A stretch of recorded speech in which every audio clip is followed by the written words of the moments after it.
મારું નામ તન્મય છે। હું મધ્યમ વર્ગના પરિવારનો છું। મારા કુટુંબમાં મારા સિવાય મારી એક બેન અને એક ભાઈ અને માતા પિતા છે। હું મારા પરિવારનો મોટો પુત્ર હતો। મારા પિતા ખૂબ મહેનતુ વ્યક્તિ હતા। મારા પિતા હવે બીમાર રહેવા લાગ્યા હતા, તેથી તેમનાથી વધારે કામ થતું ન હતું, પરંતુ તે એક મોટી ફેક્ટરીમાં મેનેજરની નોકરી કરતા હતા।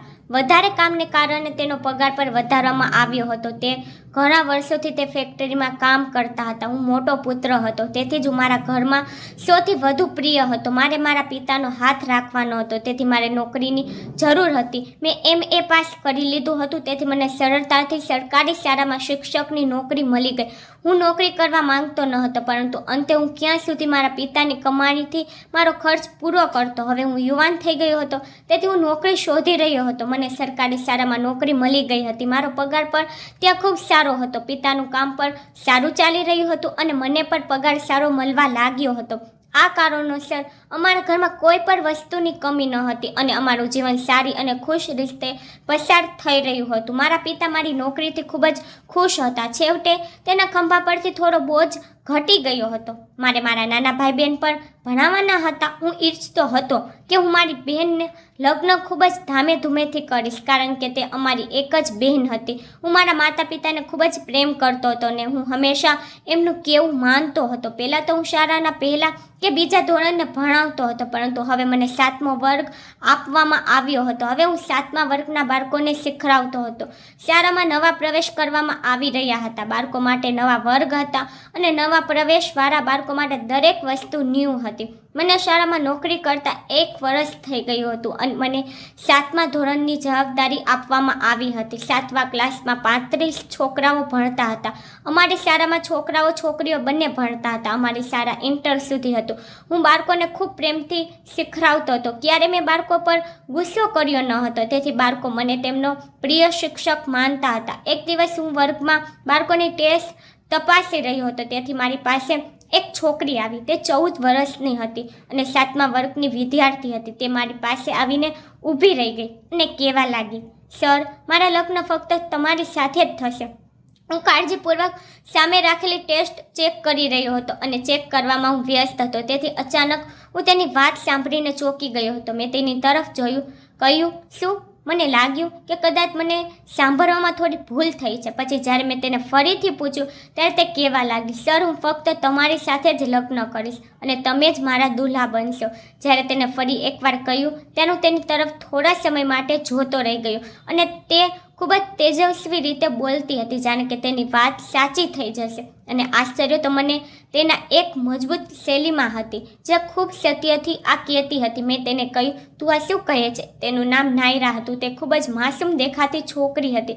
તેને ફરીથી કહ્યું, સર, તમારા લગ્ન ફક્ત મારી સાથે જ થશે। હું તમારી દુલ્હન બનીશ। તે ફરી એકવાર કહ્યું તો હું હસી પડ્યો। મેં તેના શબ્દોને મજાક તરીકે અવગણ્યા અને મેં તેને ઠપકો પણ આપ્યો નહીં, પરંતુ તેની વાતોને અવગણીને તેને તેના સ્થાને પાછી મોકલી દીધી હતી અને તે પછી હું મારા કામમાં વ્યસ્ત થઈ ગયો હતો। તે એક બાળક હતી, આ સમજીને મેં તેને અવગણી કરી હતી। તે પછી જ્યારે પણ હું તેને જોતો, ત્યારે મારા મગજમાં તેની કહેલી વાતો ફરતી હતી, પણ હું માત્ર હસતો હતો। તે છોકરી હતી, એકદમ બુદ્ધિશાળી અને સુંદર હતી અને વર્ગની સૌથી બુદ્ધિશાળી છોકરી હતી। આ જ કારણ હતું કે તે બાકીના શિક્ષકોની જેમ મારી નજરમાં પણ હતી। મારો એક જ સિદ્ધાંત હતો કે હું બધા બાળકોને એક જ નજરથી જોઉં છું અને દરેક સાથે એક સમાન વ્યવહાર કરું। કોઈ પણ બાળકને વધુ હોશિયાર કે બીજા બાળકોને ઓછો માનતો નથી, કારણ કે હું પોતે આવા સમયમાંથી પસાર થઈ ગયો છું અને હું જાણું છું કે જ્યારે શિક્ષક આવું કરે છે ત્યારે ખૂબ ખરાબ લાગે છે। પછી હું હંમેશા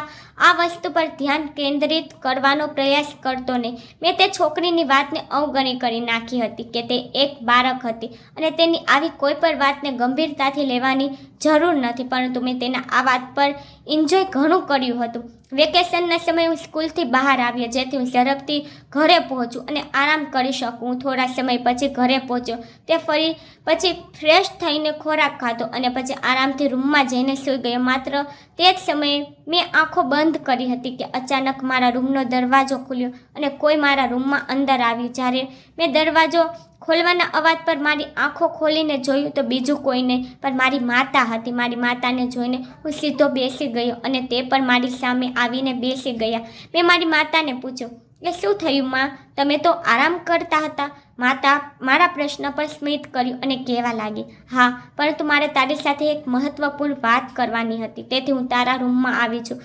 માતાની વાત સાંભળીને મને આશ્ચર્ય થયું કે માતાને મારી સાથે એવી કેવી વાત કરવાની હતી કે તેને પોતાનો આરામ છોડીને મારી સાથે વાત કરવા મારા રૂમમાં આવી હતી. મેં મારી માતાને કહ્યું, મને કહો કે તમે શું કહેવા માંગો છો.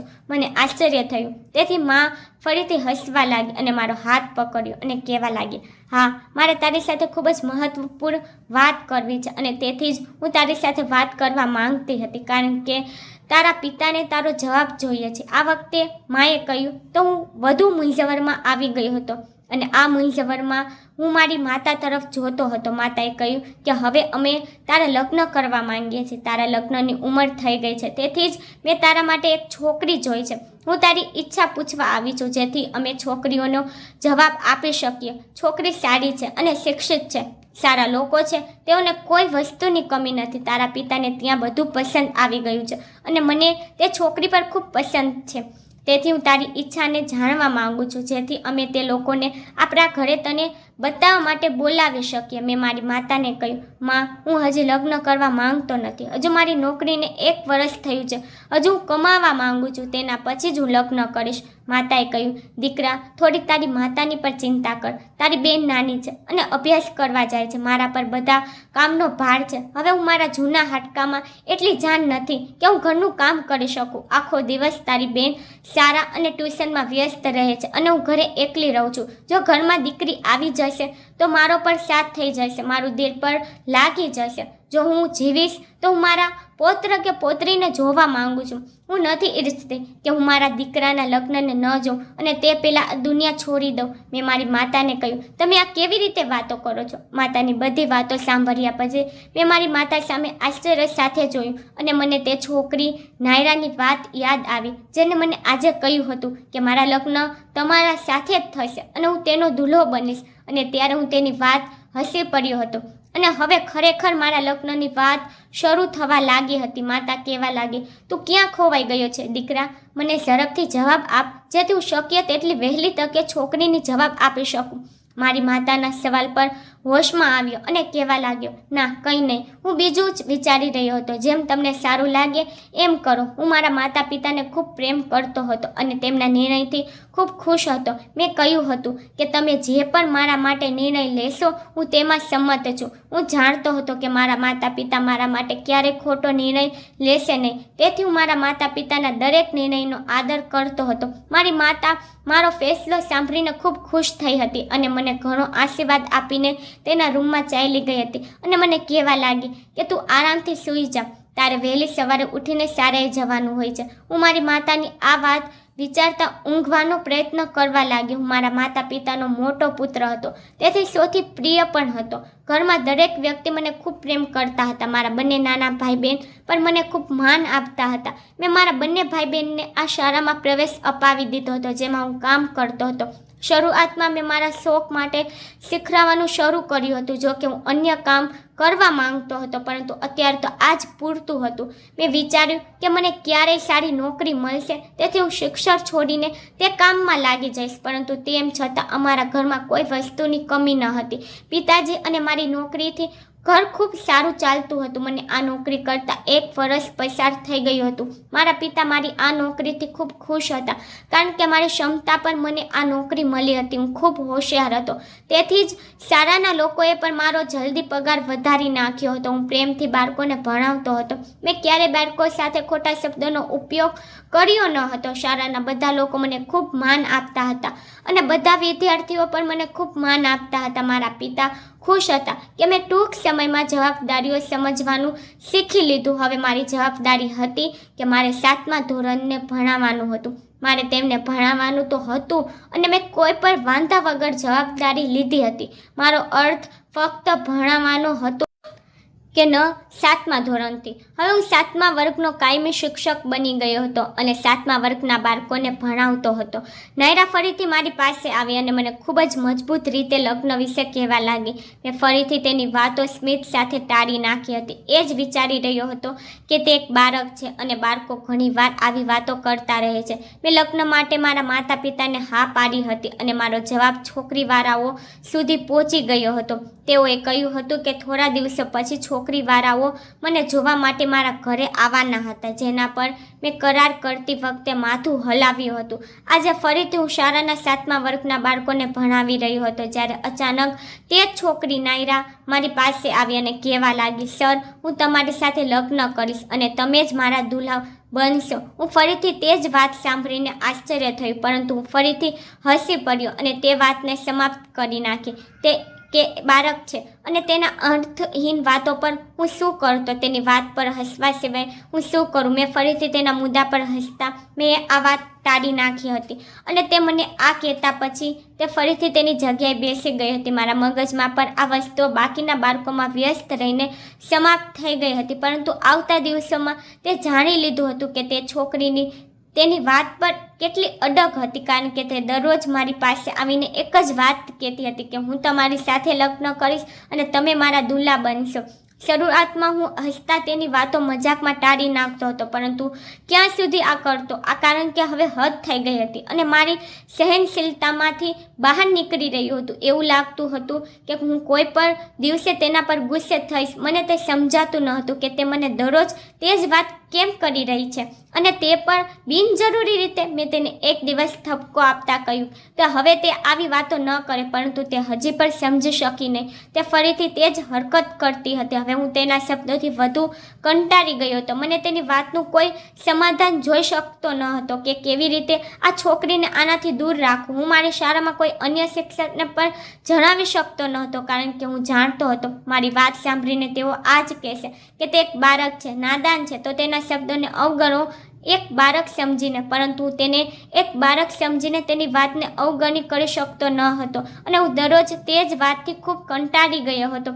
તે દિવસે પણ હું મારી ખુરશી પર બેઠો બાળકોની નોટબુક ચેક કરી રહ્યો હતો જ્યારે તે મારી પાસે આવી અને પછી મને તે જ વાત કહેવા લાગી જે તે દરરોજ કહેતી હતી અને આજે મારાથી સહન ન થયું અને મને તેના પર ખૂબ ગુસ્સો આવી રહ્યો હતો. જ્યારે તે માસૂમ ચહેરો બનાવીને મારી સામે ઊભી હતી, મેં પહેલાં તેને પ્રેમથી સમજાવ્યું, નાયરા, બાળકો આવી વાતો ક્યારેય ન કરે, પરંતુ તે પછી તેને એ જ કહ્યું કે તે હંમેશા કહેતી હતી. હવે હું વધુ કંટાળી ગયો હતો. મેં તેને ઠપકો આપ્યો અને તેને કહ્યું કે કાલે તું તારા પિતાને શાળાએ લઈને આવજે. જ્યારે મેં તેને આ કહ્યું ત્યારે તે કહેવા લાગી, સર, મારા પિતા આ શાળાએ આવી શકશે નહીં. હું તેના પિતાને શાળાએ બોલાવવા માંગતો હતો જેથી હું તેની દરેક ક્રિયા વિશે કહી શકું અને તે પોતાની દીકરીને સમજાવે કે બાળકો આવી વાતો કરતા સારા નથી લાગતા. તે મારી વાત સમજી નહોતી શકતી, પરંતુ તે તેના પિતાની વાત ચોક્કસપણે માનત. તેમને ખૂબ જ માસૂમ ચહેરો બનાવીને કહ્યું હતું. મેં તેને કહ્યું, કેમ ન આવી શકે? મને તેના ઇનકાર પર ખૂબ ગુસ્સો આવતો હતો, પરંતુ મેં કોઈક રીતે મારા ક્રોધને કાબૂમાં રાખ્યો અને તેને ખૂબ નરમાઈ અને પ્રેમથી પૂછ્યું, તારા પિતા શા માટે શાળાએ આવી શકે નહીં? નાયરાએ કહ્યું, સર, મારા પિતા લાચાર છે. તે બંને પગથી ચાલી શકતા નથી. તમે અમારા ઘરે જઈને તેમનાથી મળી લેજો. તે છોકરીએ આરામથી કહ્યું હતું. મને આશ્ચર્ય થયું કે તેના પિતા લાચાર હતા. મને વિશ્વાસ નહોતો આવી રહ્યો, પરંતુ તે છોકરી 7મા વર્ગમાં હતી અને એટલી નાની નહોતી કે તે આટલું મોટું ખોટું બોલે. ચોક્કસ તેના પિતા લાચાર હશે, તેથી જ તે આવું કહેતી હતી. તેની વાત સાંભળ્યા પછી મેં માથું હલાવ્યું, કારણ કે મેં તેના ઘરે જઈને તેના પિતાને મળવાનું નક્કી કર્યું હતું અને હવે હું શાળામાંથી છૂટી થયા બાદ હું તેના ઘરે જવાનો હતો. બાકીનો બધો સમય હું નાયરાની વાતોને અવગણી કરી નાખતો, કારણ કે હું મારા કામમાં વ્યસ્ત હતો. શાળાની રજા પછી મેં જરૂરી કાગળની ફાઇલ ઉપાડી અને શાળામાંથી બહાર નીકળી ગયો. તે છોકરી નાયરા મારી સાથે હતી, કારણ કે તેને મારી સાથે તે છોકરીને પણ યાદ હતું કે મારે તેના ઘરે જવાનું છે. તેના લાચાર પિતાને મળવા માટે લાંબા સમયથી શેરીઓમાં ચાલતી વખતે લગભગ 10 મિનિટનો સમય થઈ ગયો હતો. તે પછી અમે તેના ઘરે પહોંચ્યા હતા. મેં તે મોટું તો ન હતું પરંતુ નાનું જૂનું ઘર હતું. હું તે છોકરી સાથે ઘરમાં પ્રવેશ્યો હતો. ઘરની દિવાલો ખૂબ વિચિત્ર અને જૂની પ્રકારની દેખાતી હતી, જેમ કે ભૂતિયા પ્રકારનું ઘર લાગી રહ્યું હતું, જે જોઈને હું થોડો અસ્વસ્થ હતો. પરંતુ તે પછી નાયરાના પિતાને જોવા લાગ્યો, જે મને ઘરમાં ક્યાંય પણ દેખાતા ન હતા. એક રૂમથી લઈ બીજો રૂમ અને પછી રસોડું તપાસ કર્યા પછી મને ન તો નાયરાની માતા કે ન તેના પિતા જોવા મળ્યા હતા. કે નાયરાએ કહ્યું હતું કે તેના પિતા લાચાર છે. જો તે લાચાર હતા અને ક્યાંય જઈ શકતા ન હતા તો તે ઘરમાં પણ હાજર હોવા જોઈએ, પરંતુ તે મને ઘરમાં ક્યાંય દેખાતા ન હતા. હું અસ્વસ્થ હતો અને મેં નાયરાને પૂછ્યું, તારા પિતા ક્યાં છે? તો તેને કહ્યું કે મારા પપ્પા સામેના રૂમમાં છે. હું રૂમ તરફ જોતો હતો, પરંતુ તે રૂમ તરફ જોતાં મને આઘાત લાગ્યો, કારણ કે મેં તે રૂમમાં જોયું તે ખાલી હતું. તે ખૂબ જ સરળ ઘર હતું, ત્યાં વધારે વસ્તુઓ પણ ન હતી અને ઘરમાં કોઈ હાજર નહોતું. નાયરાના કહેવા પર હું તે રૂમની અંદર ચાલ્યો ગયો હતો. મેં વિચાર્યું કે ફરી એકવાર જોવામાં શું નુકસાન છે. જેવો જ મેં રૂમમાં પ્રવેશ કર્યો, મારા પગ નીચેથી જમીન સરકી ગઈ, કારણ કે મારી પાછળ એક સ્ત્રીનો બોલવાનો અવાજ આવ્યો. હું જેવો જ પાછો ફર્યો, હું અચાનક ડરી ગયો અને મારી ચીસ નીકળી ગઈ, કારણ કે સામે એક જાડી સ્ત્રી ઊભી હતી જે મને ખૂબ ગુસ્સા સાથે જોઈ રહી હતી. મેં તેમને કહ્યું, કોણ છો તમે? મેં ગુસ્સે પૂછ્યું. દરવાજો ખુલ્લો હતો, પણ મને નાયરા ક્યાંય દેખાતી ન હતી અને તે સ્ત્રી દરવાજાની સામે ઊભી હતી. ત્યાંથી હું બહાર જઈ શકતો ન હતો. તે કોણ હતી તે હું જાણતો ન હતો, પણ મને તેનાથી ડર લાગી રહ્યો હતો. તે સ્ત્રી દેખાવ પરથી ખૂબ ગુસ્સામાં લાગી રહી હતી. મને અહીં આવીને પછતાવો થઈ રહ્યો હતો. મેં કેમ નાયરાની વાત સ્વીકારી લીધી હતી? ક્યાંય હું અહીં આવીને મુશ્કેલીમાં ન ફસાઈ જાઉં. હું ફક્ત આ વિશે ચિંતિત હતો. તે મહિલાએ કહ્યું કે હું નાયરાની માતા છું અને હવે તારા નાયરા સાથે લગ્ન થવાના છે. નાયરાની માતાએ કહ્યું તો મારી આંખો આશ્ચર્યથી ફાટી ગઈ. મેં બૂમો પાડતા કહ્યું, તમે આ શું બકવાસ કરી રહ્યા છો? અને તે સ્ત્રીએ મને ખૂબ ગુસ્સે આંખોથી કહ્યું, નીચે અવાજ રાખીને વાત કર અને ચાલ હમણાં તારા લગ્નની તૈયારી કરીએ. મેં કહ્યું, તમે એક સ્ત્રી છો અને હું તમારો આદર કરું છું, પણ તમે આ કેવી રીતે જબરદસ્તી મારી સાથે, તમારી 14 વર્ષની દીકરી સાથે લગ્ન કરાવી શકો છો? ક્યાં તે 14 વર્ષની અને ક્યાં હું 24 વર્ષનો છોકરો? જો તમને તમારી પુત્રીના લગ્નનો આટલો શોખ છે તો પછી તેના માટે તેની ઉંમરનો છોકરો શોધો. હું ગુસ્સે રીતે કહીને ઝડપથી બહાર જવા લાગ્યો હતો, પરંતુ હજુ હું દરવાજાની બહાર પર ગયો ન હતો કે અચાનક કોઈએ પાછળથી મારા માથા પર કોઈ જોરદાર વસ્તુ મારી. હું કંઈ પણ સમજી શક્યો નહીં. મારા માથામાં તે વસ્તુ એટલી જોરથી મારવામાં આવી હતી કે મારું માથું પીડાથી ફાટી રહ્યું હતું. જ્યારે મેં પાછળ ફરીને જોયું ત્યારે નાયરાની માતાની હાથમાં દંડો હતો, જે તેને મારા માથા પર માર્યો હતો. હું તે પીડા સહન કરી શક્યો નહીં અને બીજી ક્ષણે બેહોશ થઈ ગયો હતો અને જમીન પર પડી ગયો. આ બધું એટલું અચાનક બન્યું કે મને કંઈ સમજવાનો મોકો પણ મળ્યો ન હતો. હું જાણતો ન હતો કે હું કેટલો સમયથી બેભાન હતો. મને ખબર નહોતી, પણ જ્યારે હું મારા હોશમાં આવ્યો ત્યારે મારું માથું એટલું દુખી રહ્યું હતું કે મને ખૂબ જ ચક્કર આવી રહ્યા હતા અને મારા માથામાં જે વસ્તુ મારવામાં આવી હતી તેની અસર હજી પણ હાજર હતી. મારી આંખો પર ભારે થઈ રહી હતી. હું મારું માથું દબાવીને પીડા ઘટાડવાનો પ્રયાસ કરી રહ્યો હતો. ત્યારે મને થોડો હરવાશ થયો. ત્યારે મારી આંખો સામે બેહોશ થઈ જતાં પહેલાંનું દ્રશ્ય ફરવા લાગ્યું. હું યાદ કરવાનો પ્રયત્ન કરી રહ્યો હતો. હું જ્યાં હતો તે રૂમમાં ખૂબ જ અંધારું હતું. મારી કમરમાં પણ સંપૂર્ણ પીડા અનુભવી રહ્યો હતો. મેં ચારે બાજુ જોયું તો એવું લાગી રહ્યું હતું કે તે એક વિચિત્ર રૂમ છે જ્યાં કચરો ભરેલો છે અને ત્યાંથી ખરાબ ગંધ આવે છે. આ તે ઘર ન હતું જ્યાં મને નાયરા લાવી હતી, પરંતુ તે બીજી જગ્યા હતી. અને મને હવે પછતાવો થઈ રહ્યો હતો કે મેં શા માટે નાયરાની વાત સ્વીકારી હતી.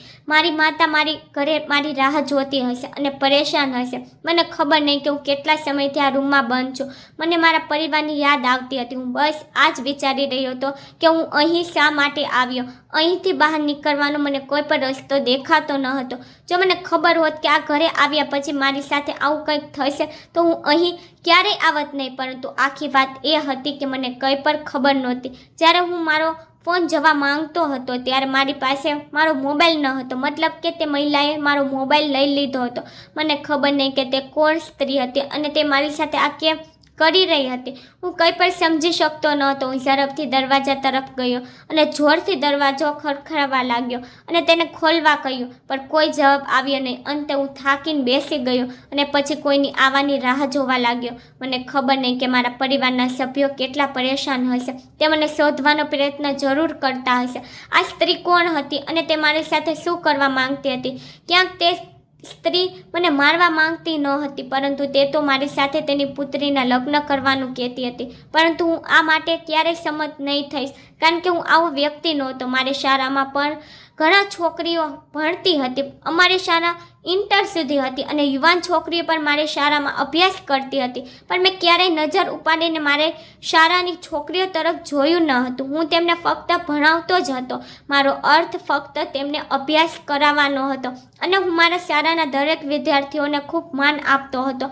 હંમેશા તેમની સાથે તમીઝથી વાત કરતો હતો. તો હું કેવી રીતે નાયરાથી લગ્ન કરી શકું? તે 14 વર્ષની હતી. 12 દિવસ હતો કે રાત, મને આ વિશે કોઈ સમાચાર મળતા ન હતા. ખબર નહીં કે હું તે રૂમમાં કેટલા સમયથી બંધ છું. ક્યારે સૂતો તો ક્યારેક બેસીને ઊભો થઈ જતો, કારણ કે મને ખૂબ ભૂખ લાગી રહી હતી. પરંતુ તે સ્ત્રી જે નાયરા તેની માતા કહેતી હતી, મને અહીં લાવીને કેદ કરીને તે ચાલી ગઈ હતી અને મારા સમાચાર લેવાનો પ્રયત્ન પણ કર્યો ન હતો. મને આ બધું વિચારીને હું વધુ પરેશાન થઈ ગયો હતો અને સૂઈ ગયો. અને જ્યારે મારી આંખ ફરીથી ખુલી ત્યારે દરવાજો ખોલવાના અવાજથી ખુલી. જ્યારે મેં આંખો ખોલી ત્યારે તે જ સ્ત્રી સામે રૂમની અંદર આવી હતી. તેના હાથમાં બેગ હતી કે તેને મને આપતા કહ્યું, ચાલો ખાવાનું ખાઈ લો, મને ખૂબ ભૂખ લાગી રહી હતી. પછી મેં તે બેગને ચૂપચાપ પકડી લીધું. મેં સ્ત્રીને પૂછ્યું, તું આ બધું કેમ કરી રહી છો? તેથી તે કહેવા લાગી, હવે મારી પાસે દલીલ કરવાની હિંમત નથી, કારણ કે તારી માતાએ મને વચન આપ્યું હતું કે તે તારા લગ્ન મારી દીકરી સાથે કરાવશે, પરંતુ તે વચન ભૂલી ગઈ. અને જ્યારે મેં તારી માતાને યાદ કરાવી કે ત્યારે તેના મુદ્દાથી પાછી ફરી ગઈ. તેને આટલી સરળતાથી જવા દઈશ નહીં. મેં તને દગાથી ઘરે બોલાવ્યો હતો જેથી હું તારા અને મારી પુત્રીના લગ્ન કરાવી શકું. હવે આ કાગળ પકડ અને તેના પર સહી કર. તે સ્ત્રી ખૂબ ક્રોધમાં વાત કરી રહી હતી. તેમને કાગળ અને પેન મારી તરફ વધાર્યા. તે મારા કોર્ટ મેરેજ કરવા માંગતી હતી. મેં તે કાગળ તેના હાથમાંથી લીધા અને જ્યારે મેં વાંચ્યા ત્યારે હું ખૂબ ગુસ્સે થઈ ગયો. હું સમજી ગયો તો કે તે લગ્નના કાગળો હતા જેના પર એક છોકરીની સહી કરવામાં આવી હતી જે નાયરાની હતી. મેં તે સ્ત્રીને કહ્યું કે તમે કેવા માતા છો જેની તમારી નાની માસૂમ પુત્રીને આટલા મોટા છોકરાને સોંપી રહી છો? તમે તમારી પુત્રી સાથે આટલો મોટો પાપ ન કરી શકો. તે અત્યારે યુવાન નથી, તે એક બાળક છે. તમે બાળ છોકરીના લગ્ન ન કરી શકો. તમે જાણો છો કે આને કારણે તમને પોલીસ પર પકડી શકે છે, કારણ કે તમારી પુત્રીની ઉંમર હજુ ખૂબ નાની છે. જ્યાં સુધી તમારી પુત્રી યુવાન ન થઈ જાય ત્યાં સુધી તમે તેના લગ્ન ન કરી શકો. તે મહિલાએ કહ્યું કે તે મારી પુત્રી છે, હું તેની સાથે ગમે તે કરી શકું છું. તે યુવાન નથી તો શું થયું, પરંતુ તું તો યુવાન છો. હવે ચૂપચાપ આ કાગળ પર સાઇન કર. તેને મને કહ્યું, જો તારી માતા નહીં તો તારે તારી માતાનું વચન પૂર્ણ કરવું પડશે. મેં કહ્યું કે ક્યારે મારી માતા આ 14 વર્ષની છોકરી સાથે લગ્ન કરવાનું વચન આપી જ ન શકે. મને મારી માતા પર સંપૂર્ણ વિશ્વાસ છે. તે સ્ત્રી ગુસ્સે થઈ ગઈ અને તેને મને કહેવા લાગી, શું તમારી માતાએ તને કહ્યું નથી કે તેને મને વચન આપ્યું હતું કે તે તારા લગ્ન મારી પુત્રી સાથે કરાવશે? તે હજુ બોલતી હતી કે એટલા સમયમાં તેનો મોબાઈલ વાગવા લાગ્યો અને પછી તે ફોન ઉપાડીને વાત કરતા મારી તરફ જોવા લાગી. તેને મને કહ્યું કે હું કાલે ફરીથી આવીશ અને આ કાગળો પર મને તારી સહી જોઈશે, નહીં તો સારું નહીં થાય. તે મને ધમકી આપીને બહાર ચાલી ગઈ હતી. હું ખૂબ જ અસ્વસ્થ હતો. આખરે આ સ્ત્રી કેવી વાત કરતી હતી. હવે હું પણ બધું સત્યને જાણવા માંગતો હતો, તેથી મેં ત્યાંથી ભાગવાનો પ્રયાસ કર્યો નહીં. હું જાણવા માંગતો હતો કે નાયરાની માતા તેના કેમ લગ્ન કરવા માંગે છે. મેં ખોરાક ખાધો અને તે રાત મારી આમ જ પસાર થઈ હતી. તે મને માત્ર એક સમયનું ખાવાનું આપીને ચાલી ગઈ હતી, કદાચ એટલા માટે કે હું તેની વાત સ્વીકારીને તેની પુત્રી સાથે લગ્ન કરું અને આ કાગળ પર સહી કરું. મને મારી માતા પર પૂરો વિશ્વાસ હતો કે તે આવું ક્યારેય ન કરી શકે. બીજા દિવસે ફરીથી રૂમનો દરવાજો ખોલ્યો, પણ ત્યારે કોઈ સ્ત્રી રૂમમાં આવી ન હતી. પરંતુ મને જોઈને આશ્ચર્ય થયું કે એક પુરુષ આવ્યો અને તે વ્હીલચેર પર બેઠો હતો. તે એક લાચાર માણસ હતો. મેં પ્રથમ વિચાર્યું કે તે નાયરાના પિતા ન હોવા જોઈએ. તેને મને પૂછ્યા વિના પોતાના વિશે કહ્યું કે હું નાયરાના પિતા છું અને તે વ્યક્તિ જેને મને અહીં રાખ્યો હતો તે નાયરાની માતા છે. આ માણસ લગભગ 40 વર્ષનો હતો જ્યારે તેની પત્નીની ઉંમર 35 વર્ષની હશે. મેં તે માણસને કંઈક પૂછવાનો પ્રયત્ન કર્યો, પરંતુ તેને મને મૌન રહેવાનું કહ્યું અને પછી મારા કોઈ પણ પ્રશ્નોના જવાબ આપ્યા વિના મને પોતાની પાછળ આવવાનો ઇશારો કર્યો. હું ઝડપથી તેની પાછળ ચાલવા લાગ્યો. તે પોતાની વ્હીલચેર પર ચાલતો હતો અને હું તેની સાથે પગથી ચાલતો હતો. તે ઘરની બહાર નીકળ્યો, પછી ઘણી શેરીઓમાંથી પસાર થઈને 20 મિનિટ પછી તે મને બીજા ઘરે લઈ ગયો હતો. આ ઘર ખૂબ જ સ્વચ્છ અને 2 માળનું ઘર હતું. જેટલું સુંદર બહારથી હતું એટલું સુંદર અંદરથી પણ હતું. તે મને રૂમમાં લઈ આવ્યો અને તેને અંદરથી રૂમનો દરવાજો લોક કરી દીધો. તે માણસે મને ફ્રેશ થવા કહ્યું. તેના કહેવા પર મેં મારા હાથ મું ધોઈ લીધું હતું અને તેની સામે બેઠો હતો. તેને બહાર અવાજ લગાવતા કહ્યું, નિકિતા દીકરી, ખાવાનું લઈ આવ. ત્યારે બહારથી હાથમાં ખાવાની ટ્રે સાથે યુવાન સુંદર છોકરી અંદર આવી હતી. તે માણસે મને કહ્યું કે આ મારી પુત્રી નિકિતા છે, તું જમી લે, તને તેનું હાથનું ખાવાનું ખૂબ પસંદ આવશે. મેં ખાવાની ના પાડી દીધી અને મેં આ ઘરમાં આવવાનું કારણ પૂછ્યું. પછી તે માણસે કહ્યું કે હું તને તારા બધા પ્રશ્નોના જવાબ આપીશ, તું ડર નહીં, તું બેફિકર મારા ઘરનું ખાવાનું ખાઈ શકે છે. મેં પેટ ભરીને ખાવાનું ખાધું કારણ કે હું લાંબા સમયથી ભૂખ્યો હતો. ખોરાક ખૂબ સ્વાદિષ્ટ હતો. ખોરાક ખાધા પછી તે છોકરી આગળથી ખાવાની ટ્રે ઉપાડીને બહાર ચાલી ગઈ. તે વ્યક્તિ કહેવા લાગ્યો કે મારી પુત્રી અને મારી પત્નીના કારણે તારે ઘણી મુશ્કેલીનો સામનો કરવો પડ્યો છે. તે માટે હું તારી પાસે માફી માંગુ છું. જો શક્ય હોય તો મારી પત્ની અને મારી પુત્રીને માફ કરી દેજે. તે માણસે મારી સામે હાથ જોડી લીધી. મેં તેમના હાથ પકડ્યા અને ના પાડતા માથું હલાવ્યું. મેં તેમના હાથ ખોલ્યા અને પૂછ્યું કે શું તમારી પત્ની મારા અને નૈરાના લગ્ન વિશે કહે છે? શું તે સાચું છે? તેમને મારા પ્રશ્ન પર માથું હામાં હલાવ્યું, જેમાં મારો રંગ ઉડી ગયો હતો, પરંતુ તે આખું સત્ય ન હતું. જ્યારે તે માણસે કહ્યું ત્યારે હું તેને આશ્ચર્ય સાથે જોઈ રહ્યો હતો. જો આ સંપૂર્ણ સત્ય ન હતું તો આખું સત્ય શું હતું? આ પ્રશ્ન કદાચ મારી આંખોમાં પર ઉતરી ગયો હતો. તે માણસે કહ્યું કે હું તને આખું સત્ય કહું છું. તેને સાંભળ્યા પછી મેં તેની તરફ જોયું, જે સત્યને કારણે હું છેલ્લા ઘણા કલાકોથી ખૂબ મુશ્કેલીમાં હતો.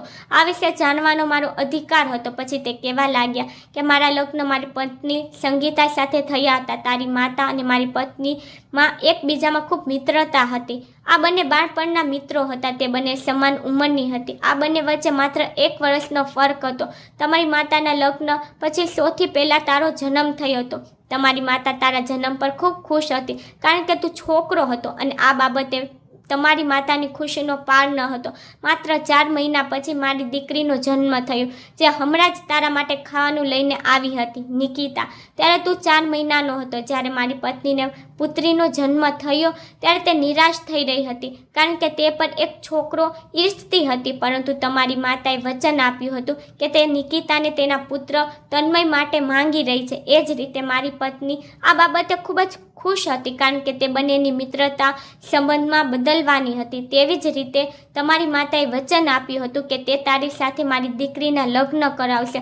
તમારી માતા કદાચ આ વચન ભૂલી ગઈ હતી, પરંતુ તે હજી પણ મારી પત્નીને યાદ છે. તે હજી સુધી આ વચન ભૂલી નથી અને નિકિતા તારા વિશે પણ સારી રીતે જાણે છે કારણ કે નિકિતા જેમ મોટી થતી હતી તેની માતા તેને કહેતી રહી કે મેં તારો સંબંધ નક્કી કરી નાખ્યો છે અને તારા પતિનું નામ તન્મય છે, તેથી બીજા કોઈ છોકરા વિશે ક્યારેય વિચારતી નહીં. હું તારા લગ્ન મારી સહેલીના પુત્ર સાથે કરવા માંગુ છું. હું ઈચ્છું છું કે અમારા બંનેની મિત્રતા સંબંધમાં ફેરવાઈ જાય. મારી પુત્રી ક્યારેય બીજા કોઈ છોકરા વિશે વિચાર્યું પણ ન હતું કારણ કે તેને બાળપણથી જ કહેવામાં આવ્યું હતું કે તેનો સંબંધ બાળપણથી જ નક્કી કરવામાં આવ્યો છે. તેથી તેને હંમેશા તેના દિલમાં તન્મય નામના છોકરાને રાખ્યો હતો. હું બેંકમાં કામ કરતો હતો. મેં મારી પુત્રીને ભણાવી અને તેના ઘણા વર્ષો પછી મારી નાની પુત્રીનો જન્મ થયો, જે નાયરા હતી.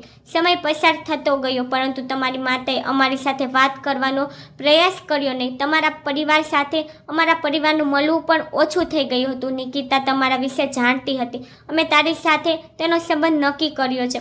અમારી પુત્રી આ સંબંધ પર ખૂબ ખુશ હતી, પરંતુ જ્યારે તે 18 વર્ષની હતી ત્યારે મારો અકસ્માત થયો અને આ અકસ્માતમાં મારા પગ ચાલ્યા ગયા હતા. મારો અકસ્માત તમારા પિતાની કારથી થયો હતો. જો તે ઈચ્છ તો તે મને હોસ્પિટલ લઈ જઈ શકતો હતો અને મારી મદદ કરી હોત તો કદાચ આજે હું લાચાર ન હોત, પરંતુ તમારા પિતા મને સ્થળ પર છોડીને ભાગી ગયા હતા. જ્યારે મારી પત્નીને આ વિશે ખબર પડી ત્યારે તેના પતિની આ સ્થિતિ માટે જવાબદાર તેની સહેલીના પતિને કહ્યું. ત્યારબાદ તેના દિલમાં બદલો લેવાની આગ જાગી હતી. પતિનો પ્રેમ અને સહેલીના પ્રેમ પર હવે ડાઘ લાગી ગયો હતો. મારી પત્નીએ કહ્યું કે હવે નિકિતાના લગ્ન તારી સાથે જ કરાવીને રહેશે, જેથી લગ્ન કર્યા પછી, ઘરની વહુ બન્યા પછી તે તારી માતા સાથે બદલો લે અને ગમે તેમ કરીને ઝઘડો કરીને તારા પિતાની બધી સંપત્તિ નિકિતાના નામે કરાવી લે. આ બધું બદલો લેવા માટે કરવામાં આવ્યું હતું. મારી દીકરી તેની આમાં કોઈ ભૂલ ન હતી, તે આ બધું કરવા તૈયાર નહોતી. મારી મોટી દીકરી નિકિતા ખૂબ સીધી અને સમજદાર છે. તે તેની માતાની જેમ હોશિયાર નથી. હું મારી પત્નીને સમજાવવાનો સખત પ્રયાસ કરી રહ્યો હતો, પરંતુ તેને મારી વાત સાંભળી નહીં. મારી પુત્રીએ તેની માતાને સ્પષ્ટપણે કહ્યું હતું કે લગ્ન કર્યા પછી તે તેના સાસુ સાથે આવી કોઈ હરકત કરશે નહીં, જેના કારણે તન્મય કે તેના પરિવારને કોઈ સમસ્યા થાય. કારણ કે મારી દીકરી બાળપણથી જ તને પ્રેમ કરે છે અને તારી સાથે લગ્ન કરવા માંગે છે. મેં મારી પુત્રીનો બદલો લેવા માટે ક્યારેય તારો ઉપયોગ કરશે નહીં. બદલો ફક્ત તેની માતા લેવા માંગે છે, મારી દીકરી નહીં.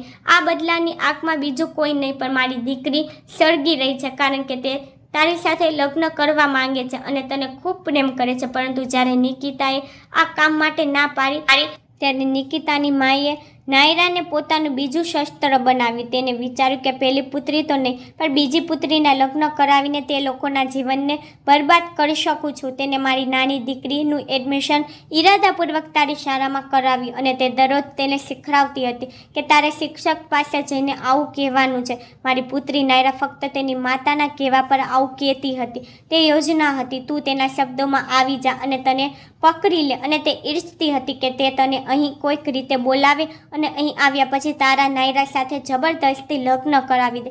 કારણ કે નિકિતા આ સ્થિતિમાં તારી સાથે લગ્ન કરવા તૈયાર નહોતી. તે તેના સાસરિયાવાળાઓ સાથે બદલો લેવા માંગતી નહોતી. તેથી મારી પત્નીએ તેની નાની પુત્રીને મોહર બનાવી અને તે તેની નાની પુત્રીના લગ્ન તારી સાથે કરવામાં સંમત થઈ. મારી પત્ની પાગલ થઈ ગઈ છે અને પાગલ જેવી હરકતો કરી રહી છે. હું તેને સમજાવીને પરેશાન થઈ ગઈ છું. હવે મેં તારી સામે સત્ય કહી દીધું અને આ અમારું વાસ્તવિક ઘર છે. જે ઘરમાં તને બંધ કર્યો હતો તે અમારું જૂનું ઘર હતું, જે હંમેશા બંધ રહે છે. મારી પત્નીના માથા પર બદલાનું ભૂત સવાર કરી રહ્યું છે. જે બદલો તે તારા માતા પિતા પાસેથી લેવા માંગે છે, તે માણસની આખી વાત સાંભળીને હું બંધ થઈ ગયો હતો. આ વાર્તા બદલાની વાર્તા હતી, જેના કારણે મને કેદ કરવામાં આવ્યો હતો. તે માણસે મને કહ્યું, હવે તું આઝાદ છો. તે માણસના કહેવા પર હું ઝડપથી મારા ઘર તરફ પાછો ગયો હતો. મારા ગુમ થવાના કારણે મારા પરિવારના સભ્યો પરેશાન થઈ ગયા હતા અને મને સલામત રીતે જોઈને ગલે લગાવી દીધો હતો. તેઓના પૂછવા પર મેં તેઓને આખી વાત કહી ત્યારે તે બધા મારી જેમ ચોંકી ગયા હતા. તેઓને તે સ્ત્રીથી આવી અપેક્ષા બિલકુલ ન હતી કે જે મારી માતાના બાળપણની સહેલી હતી. પિતાએ પણ શર્મિંદગીના કારણે પોતાની આંખો નીચે કરી લીધી હતી. પિતા ડરી ગયા હતા અને તેથી જ તે માણસને હોસ્પિટલમાં લઈ ગયા ન હતા. પિતાજીએ કહ્યું હતું કે તેઓ નિકિતાના પિતા પાસે માફી માંગવા તૈયાર છે અને તેની સામે જઈને તેની પાસે માફી માંગે છે. મારો આખો પરિવાર નાયરાના ઘરે ચાલ્યો ગયો હતો. અમે જ્યારે નાયરાના ઘરે પહોંચ્યા ત્યારે નાયરાની માતા તેના પતિ પર ગુસ્સે થઈ રહી હતી કે તેઓએ મને છોડી કેમ દીધો. મારા પિતાને જોયા પછી તેમને ખૂબ ગુસ્સો આવ્યો, પરંતુ પિતાજીએ નાયરાના પિતા પાસે માફી માંગી અને જ્યારે નાયરાના પિતાએ તેની પત્નીને સમજાવ્યું ત્યારે તે સમજી ગઈ હતી. પરંતુ તેની શરત એ હતી કે હું નિકિતા સાથે લગ્ન કરું. હું તેની શરત પર સંમત થયો અને થોડા દિવસો પછી મારા લગ્ન નિકિતા સાથે થયા અને મારી માતા અને નાયરાની માતા વચ્ચે પહેલાંની જેમ મિત્રતા ફરી થઈ ગઈ. હવે પરિવારના બંને સભ્યો વચ્ચે બધું બરાબર થઈ ગયું હતું. નિકિતા ખૂબ સારી છોકરી હતી. મેં નિકિતાની જવાબદારી લઈ લીધી. હવે હું મારી પત્ની નિકિતા સાથે ખૂબ ખુશ છું. મારી માતા નિકિતાને તેની વહુને પણ દીકરી માને છે. મને મારા માતા પિતાને નિર્ણય સામે કોઈ વાંધો નહોતો અને તે જ રીતે બધું સારું થઈ ગયું. હવે અમે બધા સાથે મળીને ખૂબ ખુશ છીએ અને અમારું જીવનને શાંતિથી જીવી રહ્યા છીએ, જેમાં ન તો કોઈ દુઃખ છે અને હવે અમે બધા ખૂબ ખુશ છીએ. નાયરા અમારાથી ખૂબ શરમાય છે કારણ કે તેને આ બધું ફક્ત તેના માતાના કહેવા પર કર્યું હતું. હું શાળામાં કામ કરું છું. મારા લગ્ન પછી મારી માતા અને નિકિતાની માતા વચ્ચેની બાળપણની મિત્રતા વધુ ગહેરી થઈ ગઈ. હવે નાયરા પર ખૂબ મોટી થઈ ગઈ છે. બાળપણની વાતો ઘણીવાર યાદ આવે છે ત્યારે અમે હસીને તેને પરેશાન કરીએ છીએ. જીવનમાં બદલો લેવા માટે આપણે એટલી હદે ક્યારેય ન આવવું જોઈએ કે સામેવાળાને આપણે એટલા પરેશાન કરી દઈએ કે કરે પર બીજું અને ભરે પર બીજું. યાદ રાખો કે તમારા બાળકોના જીવનને અસર કરતું નિર્ણય ક્યારેય ન લો. નાયરાની માતાએ હંમેશા તેને ખોટું શીખવાડ્યું હતું. પોતાનો બદલો બીજા કોઈની પાસેથી લેવા માટે એવું ન થાય કે બાળક પોતાના બાળપણમાં બગડી જાય.